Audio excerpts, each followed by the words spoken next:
bienvenue sur Edian Story. Aujourd'hui, une nouvelle vidéo sur ma collection, non pas du DVD, du Blu-ray et du 4K, mais du comics, et du comics sur un thème particulier, puisque ça va être mes comics Star Wars. J'en ai quelques-uns. La particularité des comics Star Wars, c'est que déjà, il y en a beaucoup moins de qualité, je pense, en général.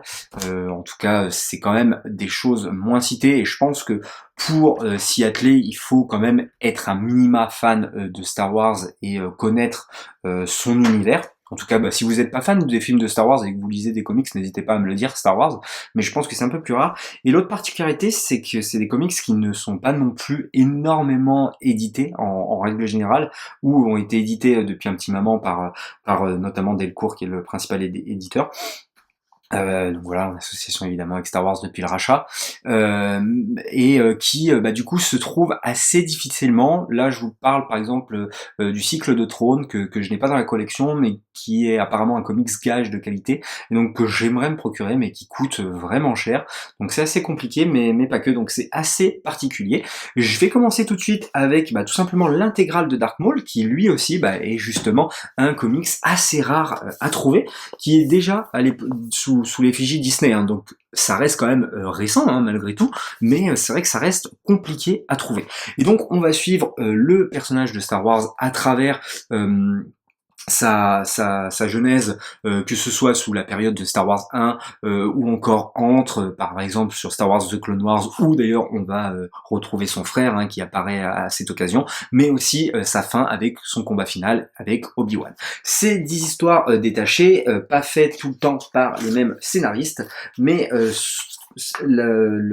celui que j'aime beaucoup, c'est le premier, donc c'est Ron Mars qui fait le scénario. Pareil, petite particularité, je m'attelle moins généralement sur les scénaristes de Star Wars et sur les dessinateurs. Alors non pas que c'est pas des gars de qualité, mais c'est vrai qu'ils m'interpellent moins et que j'ai pas l'impression forcément de les avoir retrouvés dans les comics, ou que ce soit des comics DC ou Marvel, je parle, et que ce soit des noms forcément souvent cités dans le monde du comic books.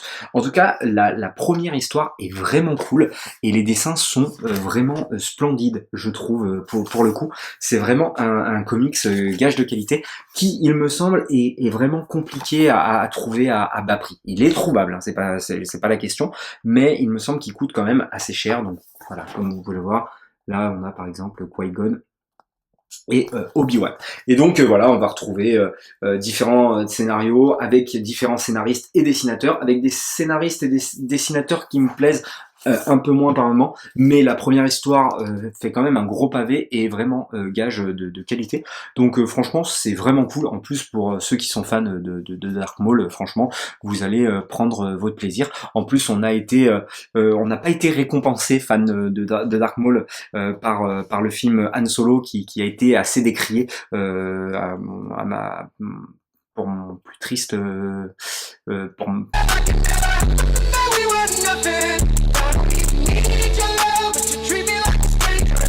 voilà, ça m'a rendu triste, pardon, puisque voilà, à la fin il apparaît dans le film Solo de Ron Howard, mais malheureusement je pense qu'il n'y aura jamais de suite, donc c'est assez dommage.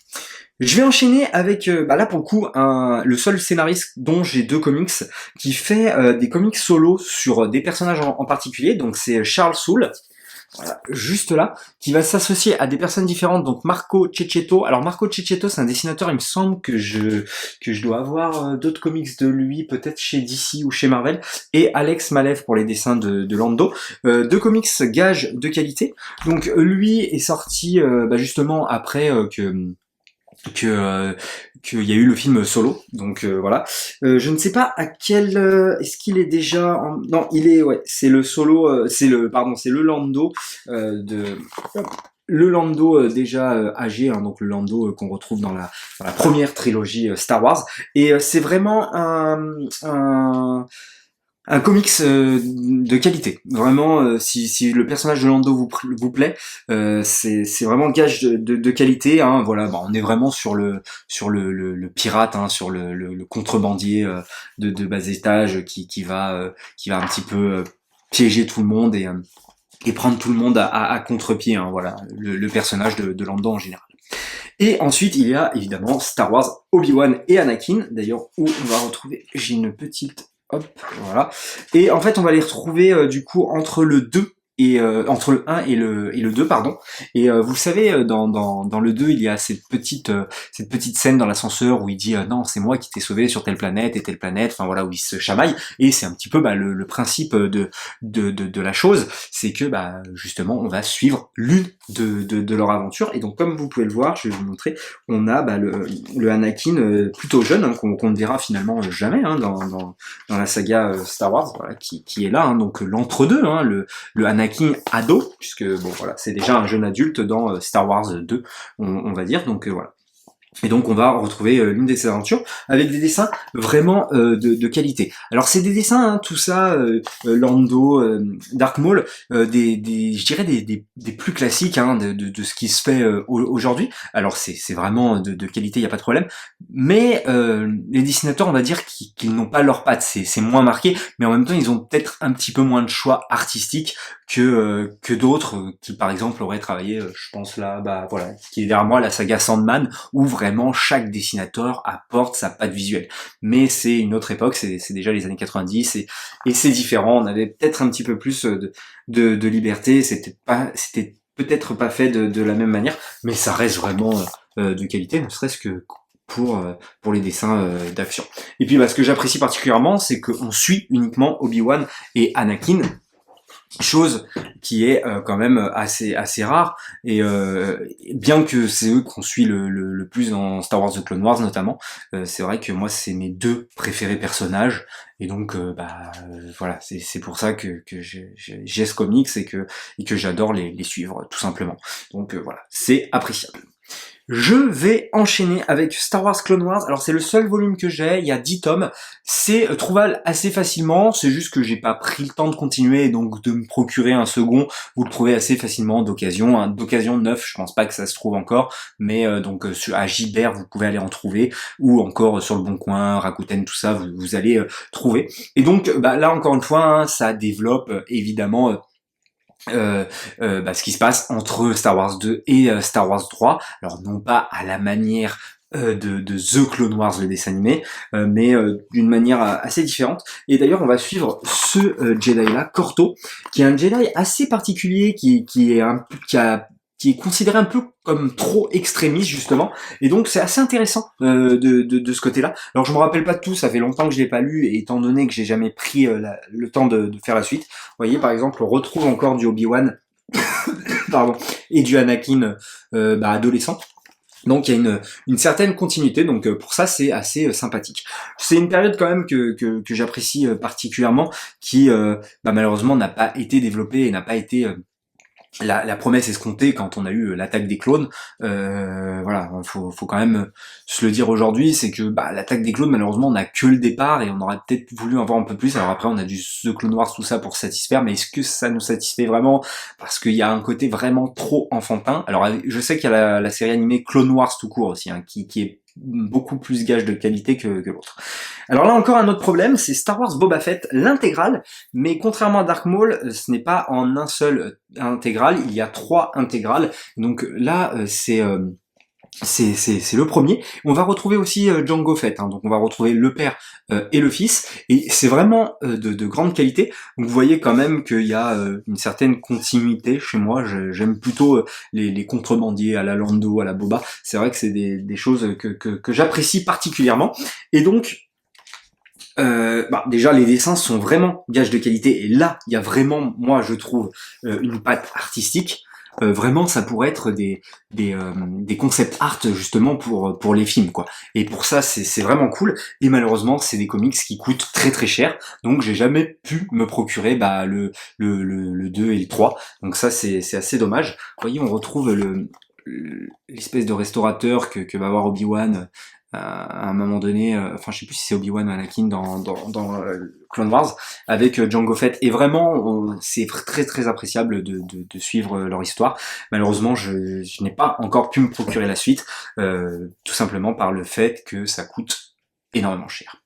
J'enchaîne ensuite avec, là pour le coup, quelque chose qui ne coûte pas cher, que ma maman m'a ramené, parce que oui, ma maman est très généreuse et elle gâte toujours son grand enfant. Donc ça me fait plaisir. Quand elle va notamment en vide-grenier, elle sait à peu près ce qui me plaît, donc des fois elle me ramène des trucs que j'ai déjà, mais c'est le geste qui compte, comme on dit.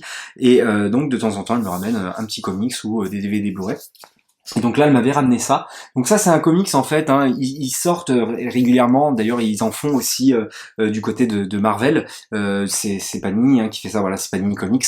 Et en fait, régulièrement chez Auchan, Carrefour, tout ça, vous pouvez en trouver. Et les prix de lancement sont généralement de 2 € voire 3 €. Et donc voilà, là, c'est l'une de ces histoires. Et là, en fait, on va suivre du coup Dark Vador, le 9e assassin. Et en fait, le principe, c'est que les 8 premiers assassins qui ont voulu assassiner Dark Vador ont échoué. Et donc, il y a un 9e. Et on va suivre sa préparation, tout ça, est-ce qu'il va réussir ou non à assassiner Dark Vador, attention, grand suspense, mais c'est plutôt honnête et plutôt cool, surtout pour ceux qui déjà aiment Dark Vador, parce que on va le voir évidemment, et puis suivre justement non pas Dark Vador qui est en train de pourchasser des Jedi ou autre, mais plutôt un autre pan de l'histoire de Vador, justement pourquoi les gens veulent l'assassiner, tout ça, c'est vraiment plutôt intéressant. Surtout qu'en plus, voilà, il y a du monstre, donc voilà, c'est vraiment très très bien fait, je trouve, c'est gage de qualité. On enchaîne avec un comics souple anglais. Mon premier comics anglais, j'ai eu beaucoup de mal à le dire, c'était compliqué. Mon frère me l'a gentiment ramené du Canada, d'ailleurs je vous l'avais présenté dans un bilan achat. En revanche, vraiment un comics gage de qualité. Alors non pas par son dessin qui m'a plutôt rebuté, j'aime pas trop la manière dont c'est dessiné. Voilà, plutôt à l'ancienne et pas toujours gage de qualité, bien qu'il y a quelques scènes d'action qui sont plutôt sympas. Voilà, par exemple, je vous en montre une d'elles. Ce qui est pas mal, c'est qu'en fait, on va suivre Kyrkanos, qui est un ancien, tout simplement, un ancien garde royal de Palpatine, et on va suivre tout simplement son aventure et comment il va évoluer au fil du temps. Et il va avoir un ennemi juré qui s'appelle Carno Jax, il me semble, dans mon souvenir, et il va tout simplement l'affronter. En tout cas, ça c'est dans les premiers chapitres, et c'est vraiment gage de qualité. Et ce que j'aime beaucoup, c'est qu'il va avoir toute une relation en fait avec un personnage qui fait partie de la rébellion, mais lui en fait il a cette particularité, alors ça se passe après que l'Empire s'est fait détruire d'ailleurs, petite précision, et en fait lui a cette petite particularité d'être toujours un fidèle tout simplement de Palpatine. Donc il se refuse d'être tout simplement associé définitivement aux rebelles, bien que il affronte les restes de l'Empire en quelque sorte, mais toujours pour un but précis. Et il y a vraiment certains chapitres où notamment on se retrouve sur une planète avec une civilisation un peu cannibale qui est vraiment stylée. Je pense pas que je peux retrouver comme ça au pif, mais je trouve que ça marche très très bien de ce côté-là. Ah bah si, voilà, juste là. Et en fait, regardez comment ils sont designés et ils font très très peur. Et voilà, c'est des cannibales. Et ouais, enfin c'est des cannibales. En tout cas, ils font des sacrifices humains entre guillemets. Et donc ça marche très très bien. En tout cas, c'est excellent à lire. C'est le volume 6, mais peu importe parce que chaque histoire a sa particularité. Et donc j'ai trouvé ça vraiment excellent. Et je finirai par l'intégrale, tout simplement, de Dark Times, pour ceux qui connaîtraient. Donc le premier, voilà, tout simplement, où en fait on va suivre des Jedi qui ont survécu à l'Ordre 66 et comment ils vont justement prendre la fuite, se réadapter, comment Dark Vador aussi les prend en chasse. C'est ça qui est très intéressant. Donc dans le deuxième, on va suivre en particulier le maître Kakrou, qui est juste là derrière, voilà, qui est très charismatique pour le coup. Est-ce que je vais trouver un dessin assez rapidement de lui? Je trouve qu'il est très très classe.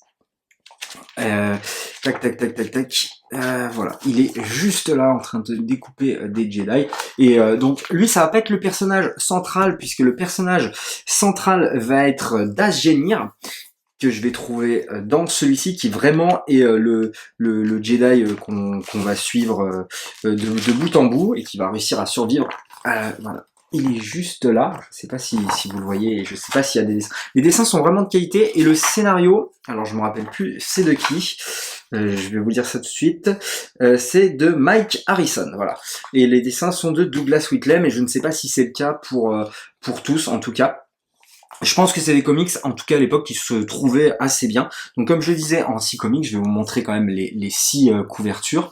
Tac, tac, le deuxième, voilà le troisième qui est l'une des couvertures les plus emblématiques et donc qui est avec d'Asgenir justement et sa reconversion. Et il y a tout le côté aussi est-ce qu'on utilise ou pas nos pouvoirs pour se cacher, voilà, est-ce qu'on continue d'être un Jedi malgré ce qui s'est passé. Donc il y a tout un côté comme ça vraiment très très cool. Voilà. Ah bah, je suis bête, j'aurais dû vous montrer les couvertures pour vous montrer directement le personnage. Ça aurait pu être très facile. Évidemment, on continue de suivre aussi Kakruk, qui est un Jedi tout autant important que le dernier. Alors c'est assez marrant parce que j'ai deux qui sont édités il y a dernièrement par Disney, enfin dernièrement il y a déjà quelques années, et d'autres qui sont chez Dark Horse et non pas chez Delcourt, mais ça suit vraiment très très bien. Et le dernier avec la pochette de Dark Vador, évidemment, lui son but ultime c'est d'exterminer tous les Jedi tout simplement. Et donc voilà, ça se lit très très bien et c'est considéré comme l'une des meilleure série tout simplement de comics Star Wars. Donc je vous invite fortement à vous la procurer si vous le pouvez. Franchement c'est vachement cool. Voilà, comme je disais, il y a d'autres comics que je souhaiterais me procurer, notamment pouvoir lire la suite de Boba Fett ou encore me procurer le cycle de Throne, tout ça. Mais c'est des comics qui partent très très vite, qui sont plutôt revendus au fort prix forcément puisqu'ils sont pas réédités. Donc certains en profitent. Mais bon, que voulez-vous? Voilà, c'est quand même voilà une petite collection sympa que j'ai pas relu depuis longtemps. Donc vous voyez que quand même j'ai quelques lacunes, notamment au niveau des scénarios, mais des comics qui sont dans ma collection, que j'ai gardé, donc qui m'ont plu fondamentalement quand je les ai lus. Donc pour ça c'est plutôt cool.